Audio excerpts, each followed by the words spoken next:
السلام علیکم، میرا نام سلمہ ہے۔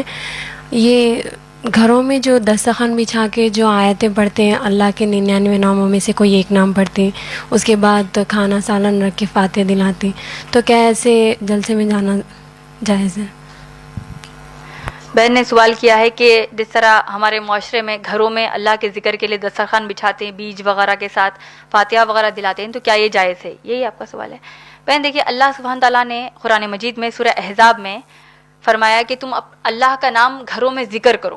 تو اس نیت سے اگر ہم کر رہے ہیں تو پھر وہ طریقہ ہم کو اللہ کے نبی صلی اللہ علیہ وسلم کا ہونا چاہیے۔ ہم ذکر اللہ کا کرنا چاہتے ہیں، لیکن طریقہ اللہ کے نبی صلی اللہ علیہ وسلم کی سیرت اور صحابہ کی سیرت سے نہیں لے رہے ہیں، تو وہ بدعت میں آ گیا۔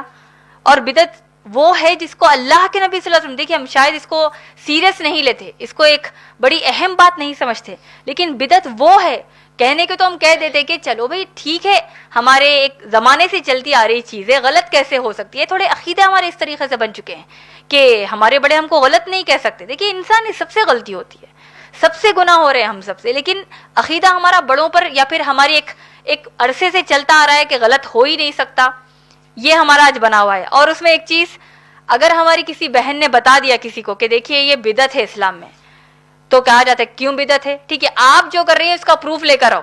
تو ہماری کئی بہنوں کو غصہ بھی رہتا ہے، ہر بات کا پروف چاہیے۔ کیا چاہیے؟ اسلام میں ہر بات کا پروف چاہیے۔ کیوں؟ کیونکہ عمر رضی اللہ تعالیٰ عنہ کا ایک واقعہ ہے جہاں پر ایک صحابی، دیکھیے ایک واقعے سے ہم سب کو سیکھ ملتی ہے کہ آپ کو واٹس ایپ پر، انسٹاگرام پر، آپ کو فیس بک پر، کسی سوشل میڈیا پر، یا آپ کو SMS بھی کچھ اسلام سے ریلیٹڈ آ جائے تو اس کی تحقیق کتنی امپورٹنٹ ہے، کتنی اہم ہے۔ عمر رضی اللہ تعالیٰ عنہ اپنے گھر پر تھے، ایک صحابی آئے، کھٹکا مارے، ایک بار مارا انہوں نے، دوسری بار مارا، تیسری بار مارا، اور اس کے بعد چلے گئے۔ عمر رضی اللہ تعالیٰ عنہ باہر آئے اور کہنے لگے کہ تم کیوں چلے جا رہے ہو؟ میں تو آنے ہی والا تھا۔ صحابی کہتے ہیں کہ نہیں، میں نے اللہ کے نبی صلی اللہ علیہ وسلم سے سنا ہے، اللہ کے نبی صلی اللہ علیہ وسلم نے فرمایا کہ اگر تم کسی کے گھر جاؤ اور 3 بار دستک دو تو پھر وہاں سے پلٹ کر آ جاؤ۔ 3 بار دستک دیا، انتظار کیا، اس کے بعد اب آ جاؤ۔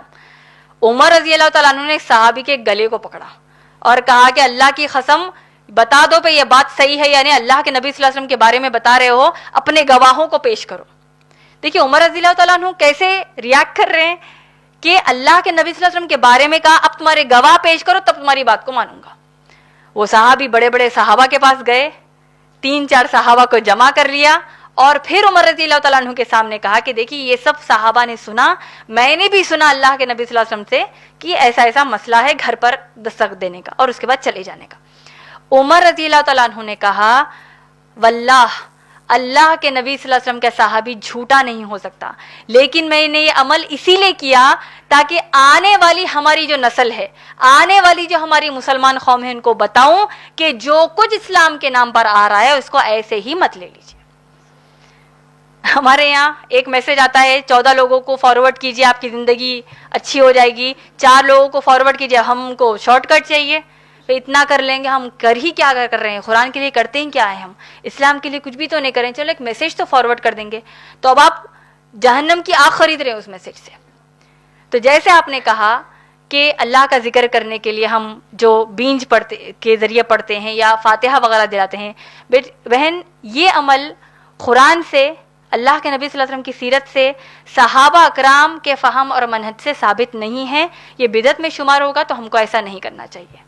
امید ہے آپ کا جواب ہوگا۔